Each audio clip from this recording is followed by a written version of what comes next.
Okay, so this video came up on my timeline the other day. It's a hot new pyramid construction hypothesis. I just want to go through it a little bit here and break it down for everyone. The Great Pyramid wasn't built on its own, but through a chain of sacrificial structures that are designed to be cannibalized. Let me explain. Before the Great Pyramids was a natural limestone outcrop with small hills. Most of the core blocks for Khufu's pyramid was carried directly from this plateau, with finer casing limestone brought from Tura and granite from Aswan. And they really used this landscape to their advantage. First, they identified the high points, shaved them, and terraced them, turning the hill into a working platform. Then you overbuild. Instead of starting with a Okay, so most of that right there is entirely accurate. Use the plateau's mound to anchor the pyramid, well known. The part about sourcing local limestone, that is also nothing new. I first heard this hypothesis from Jean-Pierre Houdin, pioneered his full construction hypothesis beginning in 2008. So these aren't new concepts as far as that goes. One of the important things I want to point out is the casing stones from Tura he references were a pure white form of limestone. Again, this was for the casing block. Inside of the casing stones is the rougher limestone from this local quarry source used as backing support stones. They are more of a beige color limestone. Inside of that, even rougher filler blocks that are extremely rough and packed with mortar. We almost have like this rubble interior with a rough general limestone block set that's set behind the really fine Pura white limestone used as the casing stone. Let me keep playing. pyramid shape, you create a rough, gigantic trapezoidal step mass with an integrated ramp system. And once the ramp reaches its full height, you start carving it down into the final pyramid shape. Remember, So right there, let's just begin. The Great Pyramid is not a sculpture, it is an assembly of blocks. This is a theoretical model that works as if this is one entire piece of something. There are a series of blocks that were stacked and laid. So in order to accomplish this, you have to build an assembly.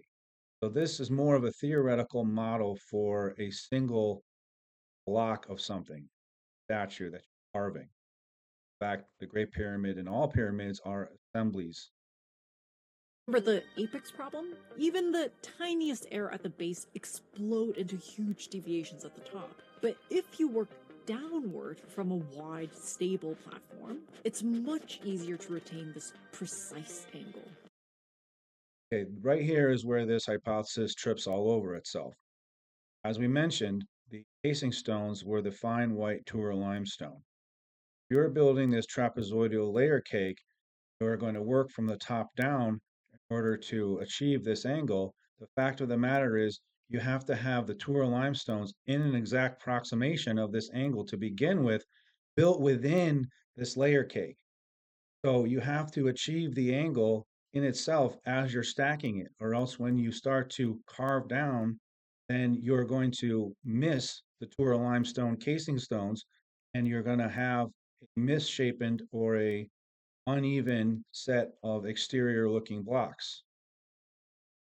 The shape is actually super important here. If we were to apply the system to a pyramid shape, the ramp would get steeper and higher as you go up, creating another death slide for the workers. But a trapezoid spreads outward at the top, and it gives you this workable 7-degree ramp all the way up. A flat, safe working deck around the apex, and full visibility of all four edges as you carve the final geometry. Instead of fighting the pyramid shape, you delay it until the very end. Once you carve down the step mass, the extra limestone is then reused for the other pyramids. Okay, so again, this is more of a theoretical model. Yes, theoretically, this model works as a concept. does not work as a manufactured assembly of components, which is pyramids. The idea that they would utilize all of this Tour limestone and then build it up on the outside and then disassemble it and then reassemble it for the next pyramid literally triples your work. And it ignores the fact that as you're carving down, you're going to have a lot of debris. All of the blocks are not going to be left intact. So, this full recyclable model is a pipe dream. The Great Pyramid is roughly 6 million tons. Choi's model estimates the initial step mass to be around 8 million tons. Carving that down gives you roughly 2 million tons of reusable stone. This gets split between the working mass for Khafre's pyramid and into the other annex buildings. Then the I would like to see this, I would say, citation needed. Now, as the video progresses, this gets into a sort of ecological ideology of recycling. Presupposes that the entire pyramid complex was based upon some ecological recycling concept. I find this to be a sort of a retcon of antiquity, where you're taking a modern ideology and you're supplanting it into the past in order to fit something that meets your worldview. The Egyptians did recycle, and that's part of the equation, but it's not the entire concept of how they did everything.